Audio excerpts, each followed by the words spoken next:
没有枪杆子守护的钱包，只不过是别人的钱袋子而已。当经历过泡沫经济的日本人听到这句话时，心中总是五味杂陈，在痛恨憋屈之余，感慨万千。回顾历史，1985年经济上搞不赢日本的美国强横霸道，用解决贸易逆差作为借口，强逼着日本签下那份著名的广场协议。之后的事情大家并不陌生，日元被迫升值，资本泡沫破裂，日本彻底陷入了失去的30年。作为当时的世界第2经济大国，日本为什么不敢反抗？日本可以说不。这是1989年日本臭名昭著的右翼分子石原慎太郎和日本索尼公司创始人盛田昭夫所写的一本书的名字。他们之所以敢在美国控制下的日本喊出这种大逆不道的口号，归根到底是上世纪80年代发展良好的日本经济给予了他们强硬底气。在二战结束以后，日本靠着高效的生产力、尤为严谨的工业体系，生产出了大量物美价廉的工业产品，畅销全世界。又在美国的扶持下，成功于1968年成为世界第2经济体。让日本引以为傲的是，在上世纪的经济发展浪潮里，日本的汽车、电子半导体以及钢铁成为了日本乃至全世界的重要支柱。丰田和本田的汽车停满了昔日敌对国美国的大街小巷，索尼和松下的电器也走进了数以亿计的普通家庭。日本货成为好货的代名词。到1980年，日本对美国的贸易顺差达到了100亿美元，而仅仅5年之后，这个数字扩大了5倍，达到了整整500亿美元。这可是上个世纪的500亿美元啊！在这个过程中，美国的制造业遭到了前所未有的冲击。受到日本汽车市场竞争的影响，底特律的汽车工人失业率飙升，美国民间的仇日情绪日益增加。早在1981年，底特律的美国汽车工人联合会成员就对日本汽车看不顺眼，他们聚在一起，手持铁锤，当着众多记者的面狠狠砸向一辆崭新的丰田轿车。在现场美国人的一片叫好声中，这辆轿车车窗破裂，车身严重变形，碎玻璃洒得到处都是。美国汽车工人对日本同行的恨意在此刻被展现得淋漓尽致。随着媒体的广泛报道，砸车事件成为日美经济爆发冲突的象征。到了1987年，被日本产业严重冲击的美国人忍无可忍，再度上演了一场砸日本货的大戏。在当时的美国国会大厦前，当着众多记者的面，美国国会议员本特利举起一把沉重的铁锤，狠狠地砸向一台东芝收音机，以抗议日本对美国巨大的贸易顺差，以及东芝向苏联出售敏感技术。这不仅是一场表演，更是美国对日本的公开警告。在美国看来，没有美国在战后帮助，你日本的经济能达到今日的成就吗？怎么现在就敢赚美国人的钱了？在这种观念的指引下，美国政府马上开始了自己的行动。在华盛顿的会议室，美国国会议员情绪激动，纷纷叫嚣要对日本商品征收高额关税。1984年，美国商务部发出报告称，日本政府蓄意压低日元汇率，以便增加出口，这让美国直接损失了数十万个就业岗位。我是美国人，爱国不用日本货，这种敌视日本的呼声越来越大，贸易保护主义的浪潮在全美国崛起。但日本方面也做好了准备，时任日本通产大臣田中六柱打算凭借谈判来拖延美国制裁日本的时间，以缓解日本的贸易压力。面对媒体镜头，他低三下四地说道，日本非常乐意增加对美国的进口，希望美国不要有敌意，拜托了。但这种只有嘴上说说的姿态并未平息美国的怒火。美国财政部长贝克的态度很坚决，在1985年的一次会议上，他发出警告，如果日本不配合解决贸易逆差问题，美国将单方面采取行动。当时的日本政府虽然有钱任性，但一听这话，日本瞬间明白，若再不低头，美国可能要动用军事和政治武器了。美国对日本的控制从来不只是停留在经济层面，军事和政治的高度管控才是美国真正抓住日本要害的关键所在。对此，日本臭名昭著的极右翼分子石原慎太郎曾愤恨地写道，战后日本就是一条被阉掉的狗，日本的国家和民族的自主性都被掠夺。他说的并没有错，二战以后，根据旧金山合约，日本军事方面的自主权几乎被完全剥夺，彻底成为了美国的军事附属国。就拿驻日美军基地来说，从横须贺到冲绳，超过5万美军驻扎在日本的领海范围内。从名义上来说，这些美军基地是为了保护日本免受苏联威胁。实际上，这些美军就是美国悬在日本脑袋上的达摩克里斯之剑。如果日本不听话，美国总统一声令下，美军随时可以砍下日本天皇的脑袋。军事上的依赖和威胁让日本面对美国时始终低了一头，而美国对日本的政治干预更是无处不在。1985年，美国财政部长詹姆斯·贝克亲自出马，向日本施以重压。在许多国际场合，贝克丝毫不顾日本的国家脸面，毫不掩饰地表示，日本必须赶快采取行动，把对美国的贸易逆差给降下来。如果日本不乖乖照做，就要承受严重的制裁。与此同时，在1985年，美国国会直接通过综合贸易和竞争法案，授权总统可以对以日本为首的不公平贸易国家进行关税报复的权利。此外，美国还通过司法手段对日本施加压力。1985年，东芝公司被怀疑向苏联出售精密机床技术，违反了出口管制规定，遭到了美国的严厉制裁。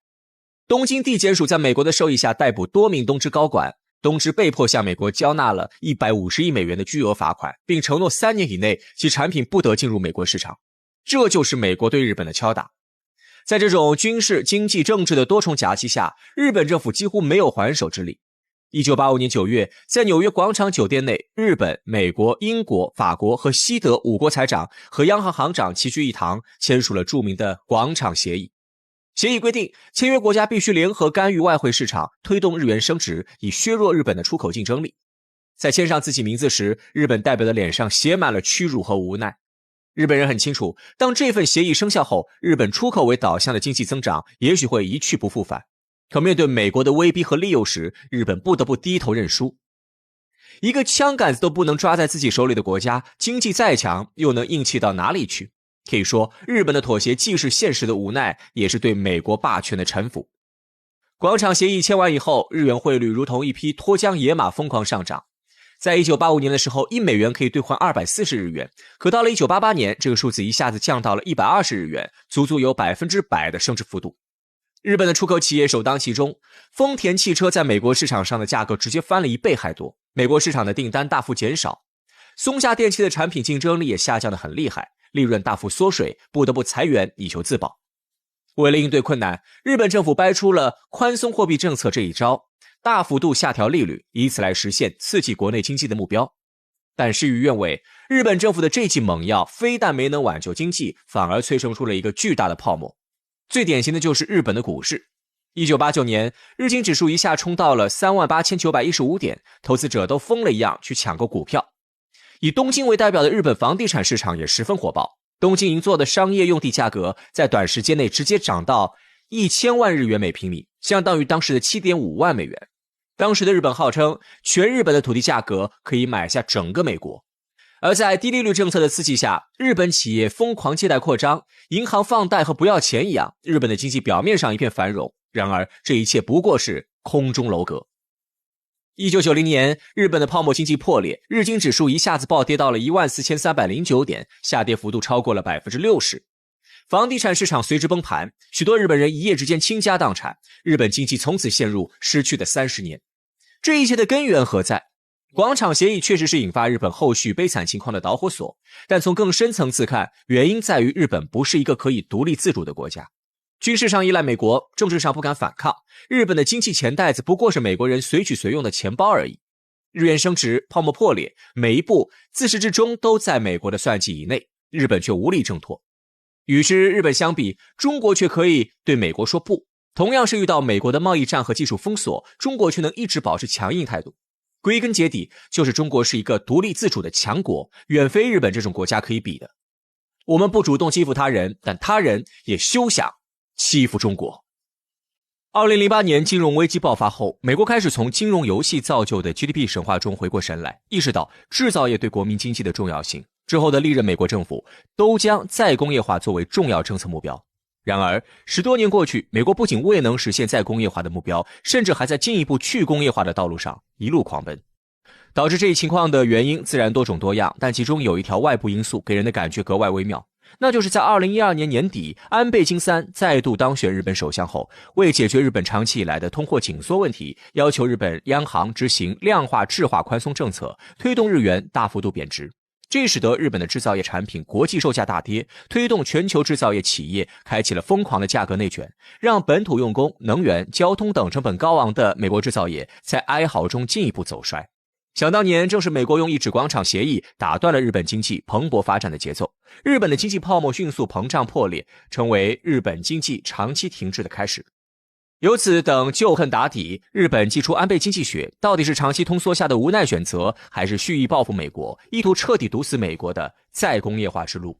？20世纪70年代对于美国来说是糟糕透顶的10年，在这10年当中，美国不仅要吞下在越南失败的苦涩，还要面临2次石油危机的接连爆发。美国的经济在如此连番打击之下，陷入了前所未有的滞涨危机。更令美国人难以接受的是，在美国经济面临困境的时候，作为二战战败国的德国和日本，经济却在美国的扶持下强势崛起，对美顺差不断增加。尽管这种顺差的出现源于是日德产品物美价廉，更受美国消费者青睐，但因美国本土制造业遭受打击，面临失业危机的美国工人可不管这个，他愤怒地指责日德通过不公平贸易打击美国的本土产业，危害美国国家安全，并发起各种运动，试图抵制进口产品。眼见民间群情激愤，本就苦于外贸赤字和财政赤字的美国政府选择顺水推舟，逼迫日德英法四国配合美国经济政策，推动美元贬值，以提高美国制造的国际竞争力。面对美国这个阵营老大的强势施压，四国根本没有拒绝的余地。于是1985年五国财长在纽约签署了广场协议，其中日本作为资本主义世界第二大经济体，又不像欧洲国家那样与美国有共同历史文化，自然遭到了美国的重点针对。美国要求其货币升值的幅度远超其他三国，如此突如其来的激进货币升值，自然会给日本的出口造成巨大打击。为了避免本土企业大规模倒闭，日本政府试图用降息来降低企业融资成本，刺激国内消费，以对冲出口下滑给企业造成的损失。然而现实却是，这些资金并未如愿刺激创新和消费，反倒统统涌入了房市和股市。面对如此明显的经济泡沫，1990年1月，日本政府决心壮士断腕，主动戳破泡沫，避免泡沫进一步膨胀，在未来造成更大的灾难。此时的日本人绝对没法想到，日本经济竟会从此一蹶不振。毕竟泡沫破裂这种事儿在资本主义世界是一种常见的周期性危机，一般来说，泡沫破裂导致的衰退期不久就会过去，随后迎来新一轮繁荣。只可惜日本作为一个非独立主权国家，经济发展极大的受制于美国，而美国则因为日本在泡沫时代得志便张狂，各种叫嚣日本可以对美国说不，半个东京就能买下整个美国，恶心的够呛，一点也不想给日本重新爬起来的希望。于是在日本主动戳破泡沫，开始重新降息以求修复伤口时，美国那边以比日本更快更猛的速度降息刺激经济，使得日元对美元进一步升值，进一步打击日本出口，让日本的降息策略无法起到预期作用。日本无奈之下只能加大刺激力度，一边把利率降低到了史无前例的 0.5%， 一边由政府出手，不惜大规模举债投资基建，试图以此拉动内需。在如此努力之下，日本的经济状况终于开始好转，看起来有了走出危机影响，恢复正常发展的希望。结果没过2年，美国空头就跑来亚洲股市兴风作浪，掀起了1997年亚洲金融危机。虽然这一次美国没有直接针对日本，但是与东南亚各国经济崩溃有着密切经济联系的日本不可能不受影响。加之日本经济泡沫破裂后，银行本就存在大量坏账，只是靠政府的激励政策勉强维持，如今再遭打击，不少银行和证券公司顶不住压力，最终宣告破产。幸存的银行见状，自然是加强了对贷款的安全性审查，可这样一来，许多日本企业拿不到贷款，就只能裁员降薪，而这又导致社会需求下降，日本陷入通货紧缩漩涡。日本政府对此想来也是十分崩溃，却不能不设法应对。在零利率和进一步扩大政府借债投资都无法起到显著效果的情况下，首创了量化宽松政策，让央行印钱增加流动性，以求对抗通货紧缩。冒着巨大的经济风险，日本总算勉强摆脱了通缩困境。到了2006年，日本总算能停止 QE， 结束零利率政策，并停止扩张借债了。然而短短2年之后，美国次贷危机引发全球金融危机，日本经济再遭重创。而且在这一轮危机当中，其他国家因为有日本这个先例，都放心大胆的 QE 印钱，反倒是日本因为刚刚 QE 了一轮，不敢过度增加流动性，使得日本的经济恢复速度远远落后于发达国家平均水平。眼看日本的经济正在向失去30年迈进，日本上下都十分焦虑。为了摆脱困境，2012年日本首相安倍晋三提出了今天被称为安倍经济学的史无前例的经济刺激政策。按照安倍晋三的宣传，他将会通过超宽松的货币政策、扩张性财政政策和对日本产业进行结构性改革，解决日本经济长期低迷的问题。但是实际上，安倍的产业政策由于内容和目标模糊，加上受到现实压力的阻挠，很多政策都处于名存实亡的状态，很难说能起到什么效果。而扩张性财政政策听起来好用，却架不住日本政府早就债台高筑，实在没钱挥霍。为了实现承诺，只能先增加消费税，扩大收入，再用这笔钱去刺激经济。这样左手进右手出办法，自然很难起到什么效果。甚至有不少经济学家认为，增加消费税对日本内需造成的负面效果，可能还要高于政府用这笔钱执行的刺激政策带来的正面影响。这样算下来，安倍经济学当中真正有效果的就只有超宽松的货币政策，换句话说就是规模空前的 QE。顺便延长央行资产购买期限，丰富项目种类。靠着央行的无限制兜底，日本的股市表现开始蒸蒸日上。同时，值得日本庆幸的是，由于美国的奥巴马政府希望美元走强，提振国际社会对美国经济的信心，这一次美国并未出手与日本对着干。在美国的纵容之下，日本的这次大规模的量化宽松终于如日本政府所愿，成功促成了日元贬值。有了这两项基础，日本消费心理总算有所改善，常年低迷的内需开始好转。而对于日本企业，尤其是大企业来说，这两个消息更无一不是重大利好。股市走强意味着企业融资变得更加容易，日元贬值则会使得日本产品在国际市场上具备更强的竞争力。但即便如此，日本也只能算是勉强摆脱了通缩困境。日本政府为了避免通缩卷土重来，不得不长期沿用安倍经济学的激进政策。如此看来，安倍经济学似乎是日本在百般尝试扭转经济困境无果之后，无奈之下被迫选择的，让央行承担高风险，政府透支未来换取当下经济发展的激进经济政策。然而，如果看看安倍经济学提出的时机和他对世界工业格局造成的影响，就会让人产生一个怀疑，那就是日本提出安倍经济学会不会是对美国的报复？毕竟，自2008年金融危机之后，美国政府也意识到了制造业的重要性。从2009年起，出台了多部法案，试图实现美国再工业化。日本在这个档口以日元贬值的方式刺激出口，推动全球制造业开始价格内卷。在这场内卷战争当中，就连中国也应对的有些吃力，不得不压低用工成本，以维持国际竞争优势。中国的工资增长自安倍经济学提出之后，较之前有明显放缓。本就在成本控制上做得一塌糊涂，要靠政府补贴来维持生计的美国制造业，在这样的残酷竞争面前，更是毫无抵抗之力。美国政府的再工业化口号也彻底成为了空谈。考虑到日本的经济会如此糟糕，很大程度上是拜美国所赐，实在不能排除日本故意拉美国下水，报复美国的可能。至于安倍经济学的真相到底为何，恐怕只有死去的安倍自己清楚了。